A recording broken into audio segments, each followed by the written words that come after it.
Okay, प्यारे बच्चों, so we will going to discuss our today's discussion and the topic is error analysis. Analysis करेंगे हम error को, तो ध्यान से सुनिएगा बेटा। क्या सभी को स्क्रीन क्लियरली दिखाई दे रहा है प्यारे बच्चों? Please respond me. Yes sir. Okay, तो बेटा आज का जो हमारा फर्स्ट टॉपिक है, basically the topic is error. What is error? अगर मैं आपसे पूछता हूं प्यारे बच्चों, एरर क्या होता है? कभी सुना आपने एरर के बारे में?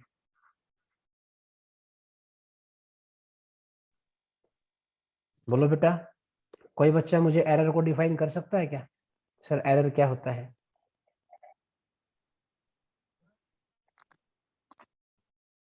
बोलो, क्या कभी आपने एरर के बारे में सुना है बेटा? तो मैं बताना चाहूंगा आपको प्यारे बच्चों, कोई भी मेजरमेंट परफेक्ट नहीं होती। There is no measurement which is perfect. कहीं ना कहीं एरर कमी तो रहती ही है। देखो ये लिखा हुआ है, no measurement, no measurement is perfect. Okay, कोई ना कोई, जितने भी इंस्ट्रूमेंट होते हैं, every instrument can measure up to a certain accuracy level. जितने भी इंस्ट्रूमेंट होते हैं, सबका अपना एक एक्यूरेसी लेवल होता है। उस लेवल से स्मॉल वैल्यू को वो नहीं बता सकते। और ईच डिवाइस का जो एक्यूरेसी लेवल होता है, उसको बोलते हैं उस डिवाइस का लीस्ट काउंट। मैं ये कह सकता हूं, जो लीस्ट काउंट होता है बेटा, लीस्ट काउंट वो छोटे से छोटा काउंट होता है। It is the smallest count जहां तक कोई भी इंस्ट्रूमेंट वैल्यू को बता सकता है। जैसे अगर मैं स्केल की बात करता हूँ, मीटर स्केल की, तो मीटर स्केल का लिस्ट काउंट होगा 1 का। अगर मैं वर्नियर कैलिपर की बात करता हूँ, तो वर्नियर कैलिपर का लिस्ट काउंट होता है 0.1 का। अगर मैं स्क्रू गेज की बात करता हूँ, स्क्रू गेज और जरा छोटी वैल्यू को बताएगा। इट मीन्स उसका जो लिस्ट काउंट होगा वो होगा 0.01 स्टॉप वॉच का लिस्ट काउंट होता है बेटा 0.1 और जो थर्मोमीटर होता है उसका होता है 1 डिग्री सेल्सियस। तो मेरी बात को समझ पा रहे हो ना प्यारे बच्चों, मैं क्या कहना चाहता हूँ? लिस्ट काउंट से आपका क्या मतलब है? बताओ मुझे, लिस्ट काउंट से आप क्या समझते हो? What do you mean by list count? बोलो बेटा, what do you mean by list count? Sir किसी इंस्ट्रूमेंट की ऐसी छोटी से छोटी वैल्यू जहां तक हम उसको मेजर कर सकते हैं। कोई भी इंस्ट्रूमेंट जितनी छोटी वैल्यू, मतलब लिस्ट काउंट का मतलब होता है स्मॉलेस्ट काउंट। किसी भी इंस्ट्रूमेंट का वो छोटे से छोटा काउंट जिससे फर्दर हम स्मॉल लेवल पे नहीं जा सकते, वो उसका लिस्ट काउंट कहलाता है। और जिस डिवाइस का जितना छोटा लिस्ट काउंट होगा ना बेटा, वो उतना ही मोर एक्यूरेट वैल्यू को बताएगा। अब एक बात बताओ आप, एक तो मेरे पास, देखो मेरे पास, एक तो मेरे पास स्केल है, आपके सामने दिखाई दे रहा है आपको। एक तो स्केल है, एक वर्नियर कैलिपर है और एक स्क्रू गेज है। अब बताओ इसका लिस्ट काउंट कितना है बेटा? 1 वर्नियर कैलिपर का लिस्ट काउंट किसके इक्वल है? 0.1 और स्क्रू गेज का, ये उल्टा लिख दिया मैंने, स्क्रू गेज का किसके इक्वल होता है बेटा? पॉइंट।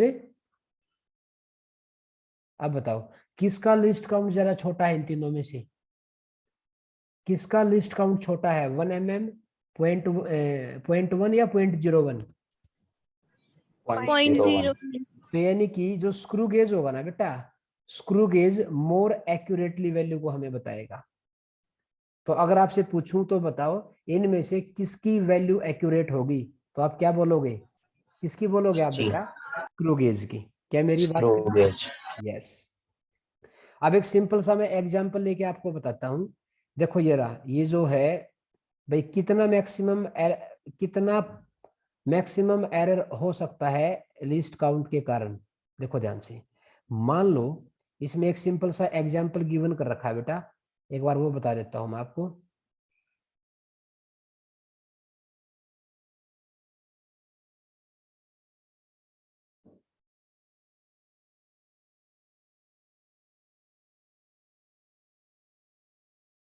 एक बार ध्यान से देखना इसमें, मैक्सिमम परमिसिबल एरर। हाँ, इधर देखो इसमें,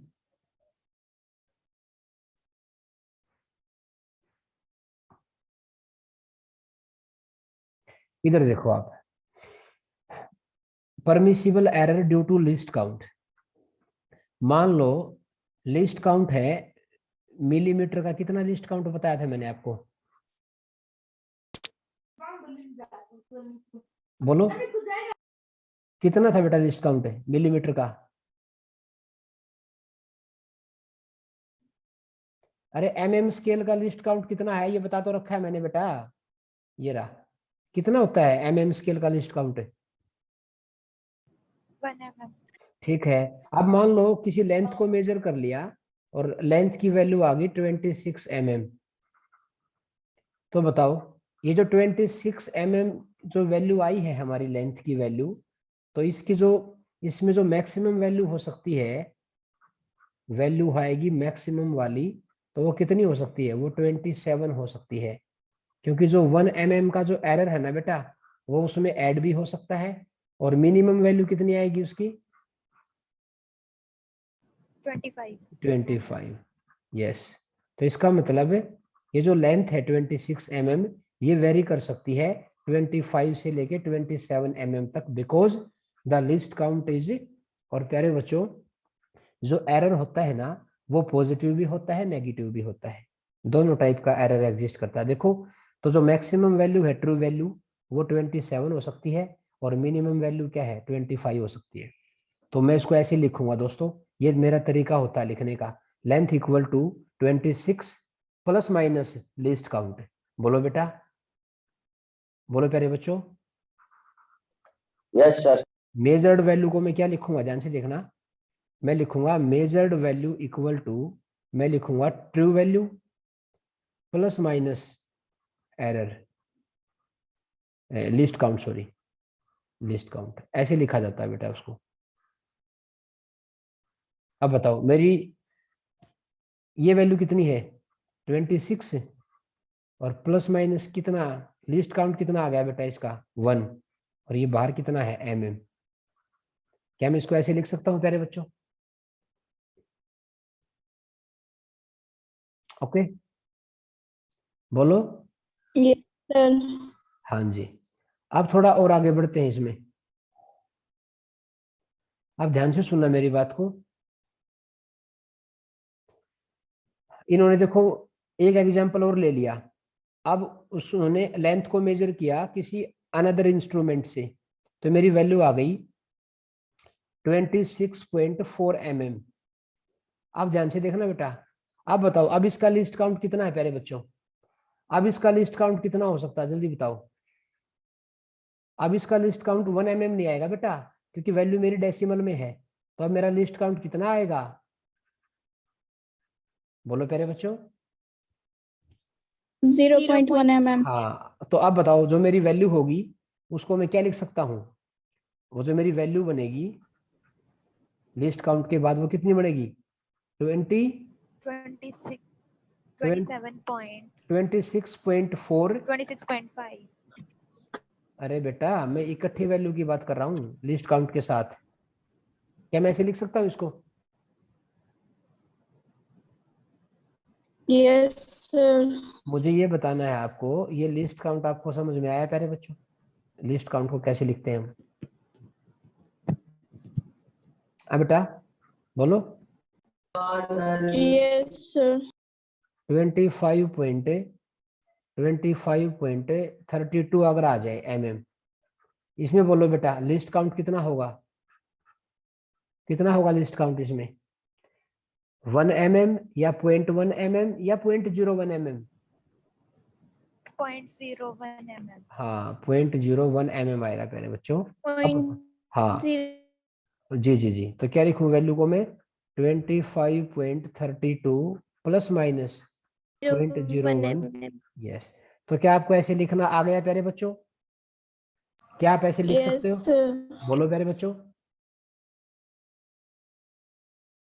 Yes, sir. अब सुनो भाई, अब थोड़ा आगे बढ़ते हैं, अब मैं बात करता हूं क्लासिफिकेशन ऑफ एरर को लेके। क्लासिफिकेशन ऑफ एरर की मैं बात कर रहा हूं बेटा।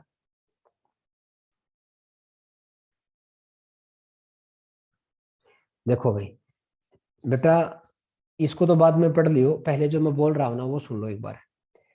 एरर जो है, इधर लिख लेता हूं मैं।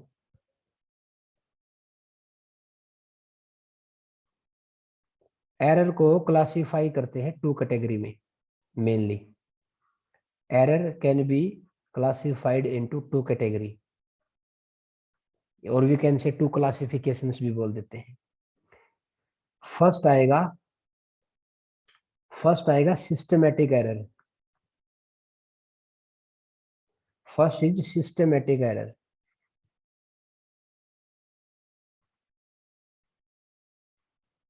Systematic error, okay.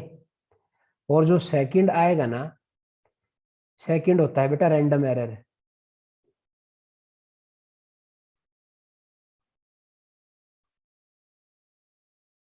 मेनली, बोलो प्यारे बच्चों, एरर की कितनी कैटेगरी बताई मैंने आपको? दो कैटेगरी, बिल्कुल सही बात है। सिस्टमैटिक एरर कौन सा होगा? मतलब इसको बोलते हैं फर्स्ट क्लासिफिकेशन। फर्स्ट क्लासिफिकेशन, और इसको बोलेंगे सेकंड क्लासिफिकेशन। सर ये क्या होती है? तो मैं आपको बताना चाहूंगा। फर्स्ट क्लासिफिकेशन वो क्लासिफिकेशन होती है एरर की जिसमें हमें उसका कॉज का पता होता है। Cause of error known to us, known to us। वो जो भी एरर आया है ना फर्स्ट क्लासिफिकेशन में, उसका जो कॉज होगा वो हमें पता होगा उसके बारे में। ठीक है सर। बात करते हैं सेकंड क्लासिफिकेशन की। जो सेकंड क्लासिफिकेशन होती है उसका कॉज हमें नहीं पता दोस्तों, किस वजह से वो आया है। तो इसमें इसमें कॉज है वो क्या रहेगा? Cause unknown to us. Unknown to us, इसका कॉज हमें नहीं पता रहेगा। ठीक है, ये किसी भी वजह से हो सकता है दोस्तों। ओके, उसके बाद इसमें अगर मैं बात करता हूं, एक में तो हम कॉज की बात करेंगे जिसमें हमें कॉज पता होगा, और सेकंड में हम बात करेंगे मैग्नीट्यूड। जो सेकंड जो क्लासिफिकेशन थी ना बेटा, देखो मेरी बात को ध्यान से सुना। जो फर्स्ट क्लासिफिकेशन है ना वो किस पे डिपेंड करती है? Cause of the error which is known to us. पहली क्लासिफिकेशन क्या कहती है कि एरर का जो कॉज है ना वो हमें पता रहेगा कि वो किस वजह से आया है, फिर उस वजह को हम दूर कर देंगे। उस वजह को दूर करके इस एरर को हम रिमूव कर सकते हैं। ओके, जो सेकंड क्लासिफिकेशन की अगर मैं बात कर रहा हूं वो डिपेंड करती है मैग्नीट्यूड ऑफ एरर पे। ये रेफर करती है मैग्नीट्यूड ऑफ मैग्नीट्यूड ऑफ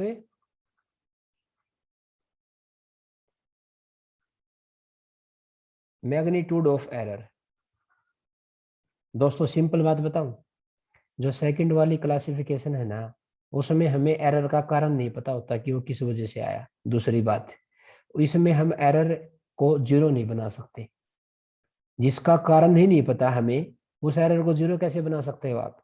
उसको हम मिनिमाइज कर सकते हैं, उसके मैग्नीट्यूड को हम कम कर सकते हैं, लेकिन जीरो नहीं बना सकते हम। क्या आपको मेरी बात क्लियर है?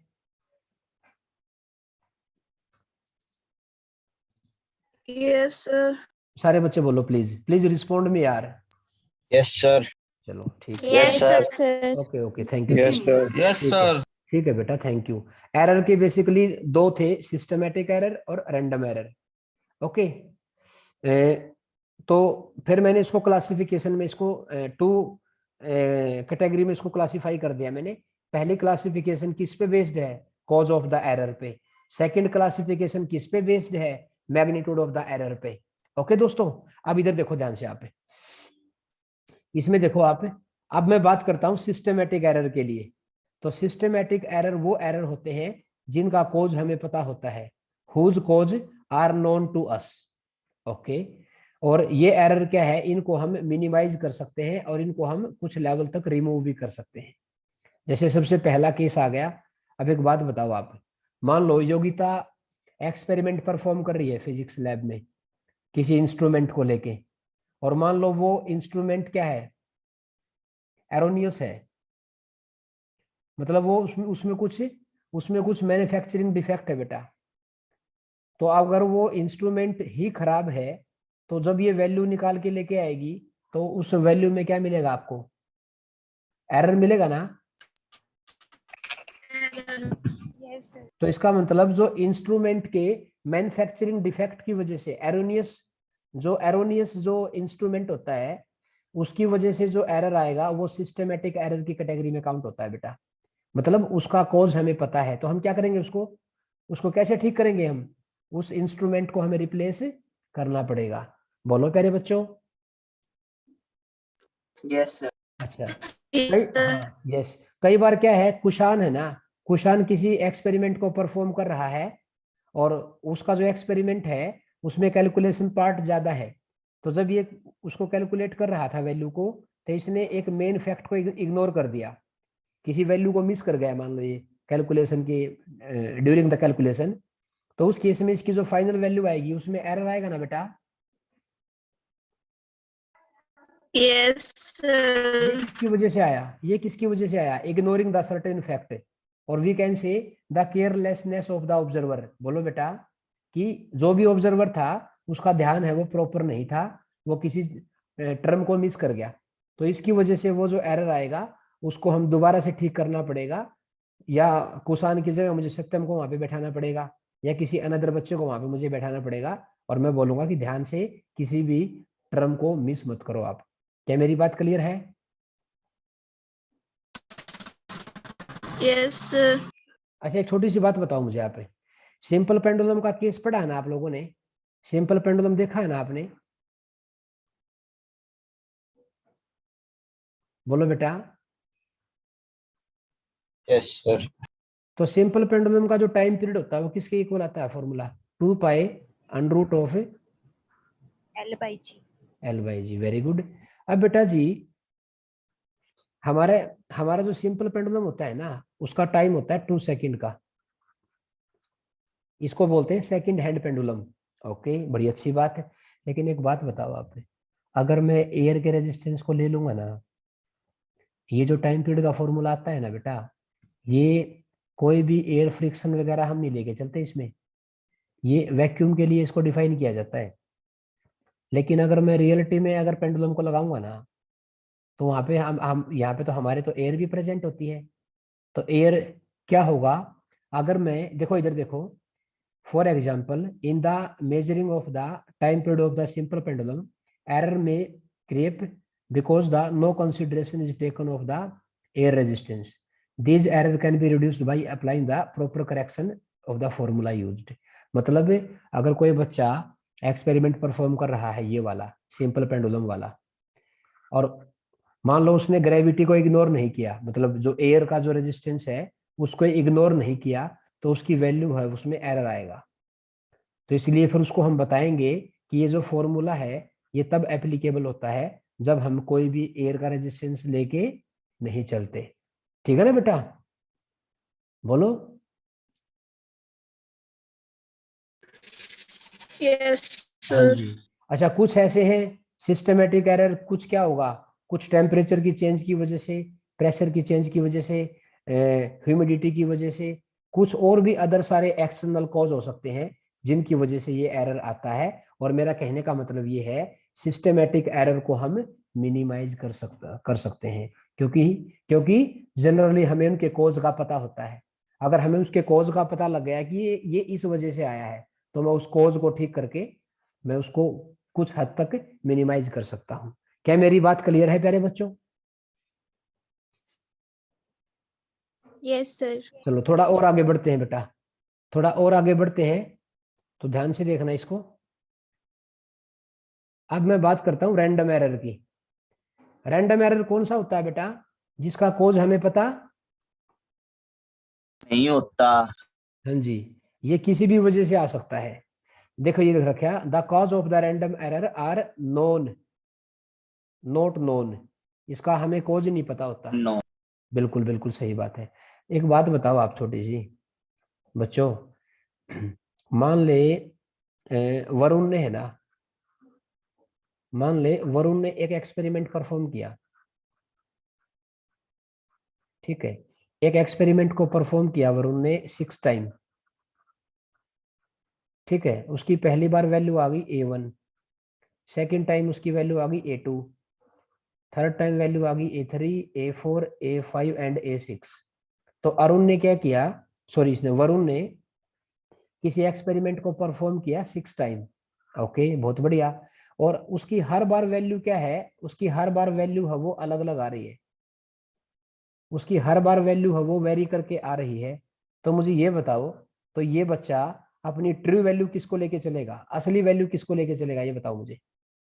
अब एक बात तो कॉमन है बेटा, अगर इस बच्चे की हर वैल्यू वेरी कर रही है ना, पहली बार उसने परफॉर्म किया उसकी वैल्यू A1 आई, सेकंड टाइम उसी एक्सपेरिमेंट को दोबारा परफॉर्म किया उसकी value A2 I and so on, her bar value उसकी डिफर कर रही है, तो ट्रू वैल्यू किसको लेके चलेगा, वो ट्रू वैल्यू किसको लेके चलेगा, ट्रू वैल्यू बताओ मुझे।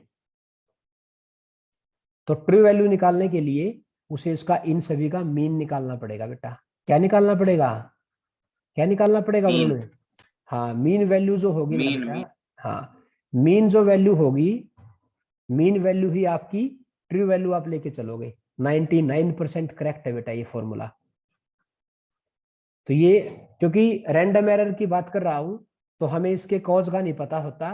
और एक बात और सुनो, देखिए लिख रखा है यहाँ पे मैंने, the random error can B minimised. इसको बेटा हम जीरो नहीं बना सकते, इसको मिनिमाइज कर सकते हैं कैसे, bye repeating the observations a large number of times.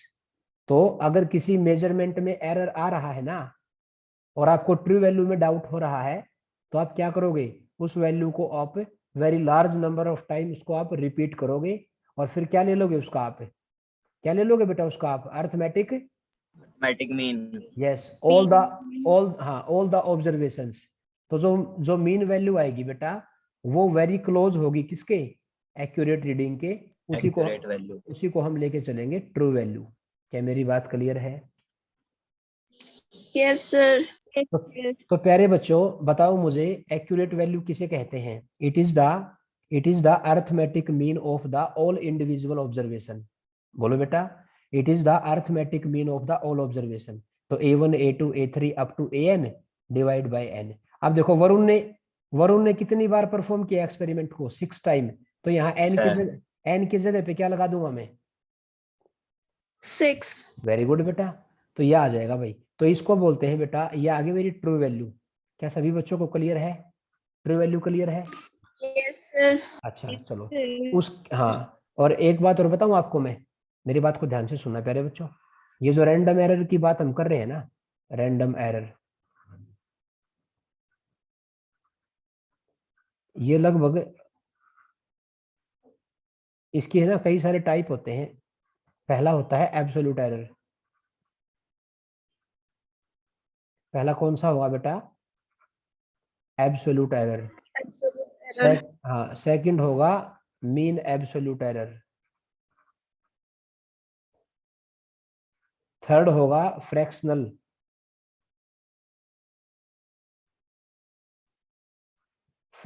Error, और 4 होगा परसेंटेज एरर।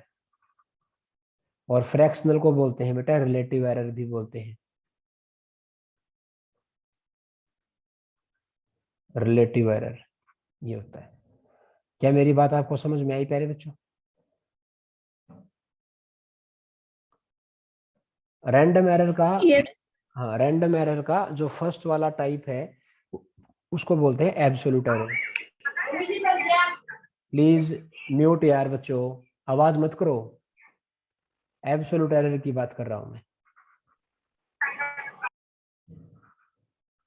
एब्सोल्यूट एरर किसके इक्वल आता है, किसके इक्वल होगा बेटा absolute error. Absolute error basically, देखो इधर सुनो मेरी बात, जब वरुण ने पहली बार एक्सपेरिमेंट परफॉर्म किया था तो उसकी वैल्यू किसके इक्वल आई थी, A1। A1। और अरुण इसने वरुण ने जो ट्रू वैल्यू निकाली हुई है वो किसके इक्वल आया हुआ है, ए मीन वैल्यू इसकी ट्रू वैल्यू है। बोलो बेटा। Yes sir. हाँ, जो किसके इक्वल आई थी वो A1 plus A2 up to A6/6, ये आई थी इसकी वैल्यू, आई थी ना बेटा। ठीक है, ये इसकी है ट्रू वैल्यू, ये इसकी ट्रू वैल्यू, और ये क्या है उसकी, ये उसकी फर्स्ट मेजर्ड वैल्यू है बेटा, जब उसने एक्सपेरिमेंट को पहली बार परफॉर्म किया था। तो absolute error in the first measurement वो किसके इक्वल आएगा बेटा, इसको लिखता हूं डेल्टा A1।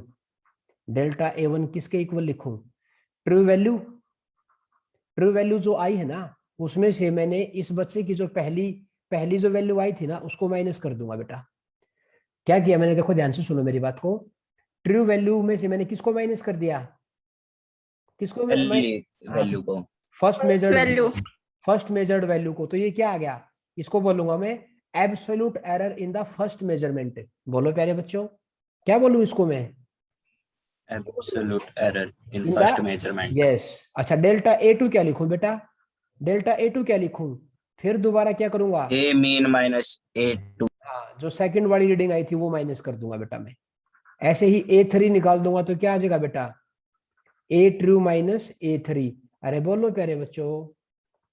Yes sir. और मान लो ये लास्ट आ गया बेटा AN, इसको बोलूंगा मैं absolute error in the nth measurement, that is equal to A mean value minus A nth measurement value. क्या मेरी बात क्लियर है प्यारे बच्चों। Yes sir. सर देखो इधर देखो ये आ गया, ये कौन था बताओ, डेल्टा A1 कौन है यहाँ पे, इसको बोलते हैं, फर्स्ट मेजरमेंट इसको बोलेंगे absolute error in the first measurement, इसको बोलेंगे इन द सेकंड मेजरमेंट, इसको बोलेंगे इन द nth मेजरमेंट। तो इनको बोलते हैं बेटा। और हाँ एक बात और ध्यान से सुना, ये जो मेरा एब्सोल्यूट एरर आया है ना, ये इधर देखो delta A1, delta A2, delta A3, delta, ये प्यारे बच्चों ये पॉजिटिव भी हो सकता है और नेगेटिव भी हो सकता है, ये दोनों हो सकते हैं। एब्सोल्यूट एरर में भी पॉजिटिव और नेगेटिव। क्या मेरी बात क्लियर है, कर लोगे ना प्यारे Yes, बच्चों sir. इसको। यस सर हाँ जी, तो ये पॉजिटिव भी हो सकता है और नेगेटिव भी हो सकता है, इसको बोलेंगे मीन एब्सोल्यूट एरर। क्या किसी बच्चों को कोई डाउट है इसको लेके। No sir. Mean absolute error क्या होगा, ट्रू वैल्यू में से इंडिविजुअल वैल्यूज को मेजर करता जाऊंगा तो वो मेरा उसी मेजरमेंट के कोरस्पॉन्डिंग एब्सोल्यूट एरर आता रहेगा। अगर मैं पहली वैल्यू को मेजर करूंगा तो मेरा आ जाएगा absolute error in the first measurement and so on. क्या मेरी बात क्लियर है प्यारे बच्चों। यस सर अब सुनो भाई, थोड़ा और आगे बढ़ते हैं बेटा। Yes, sir. हाँ जी बिल्कुल बिल्कुल, थोड़ा और आगे बढ़ते हैं। इधर देखो, एब्सोल्यूट एरर के बाद बात आती है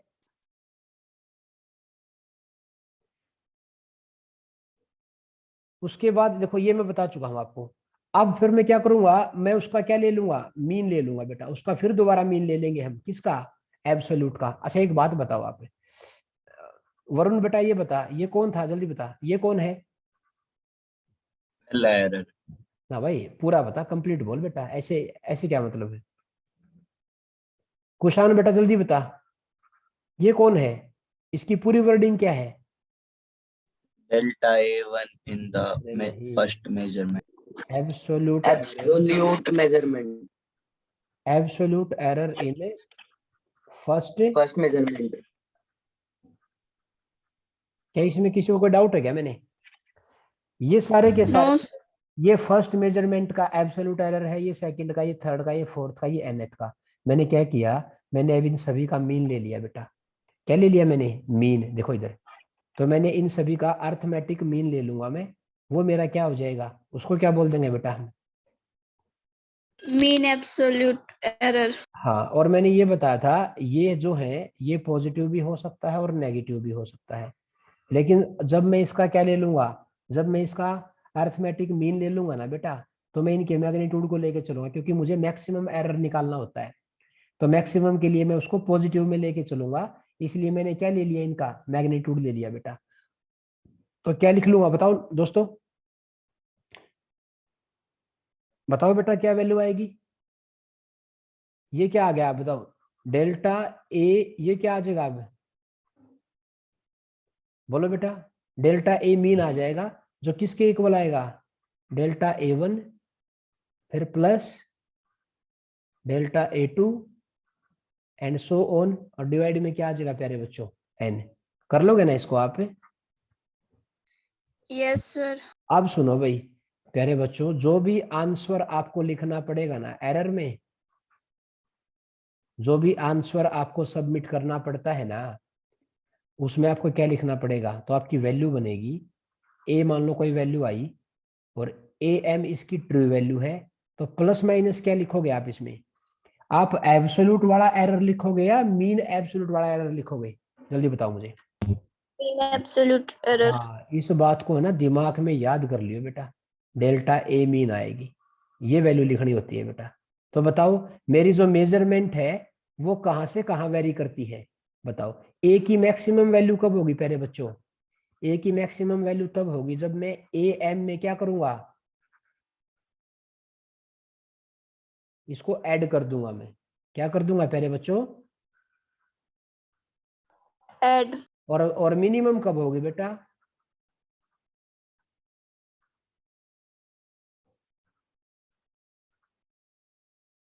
अरे बोलो प्यारे बच्चों,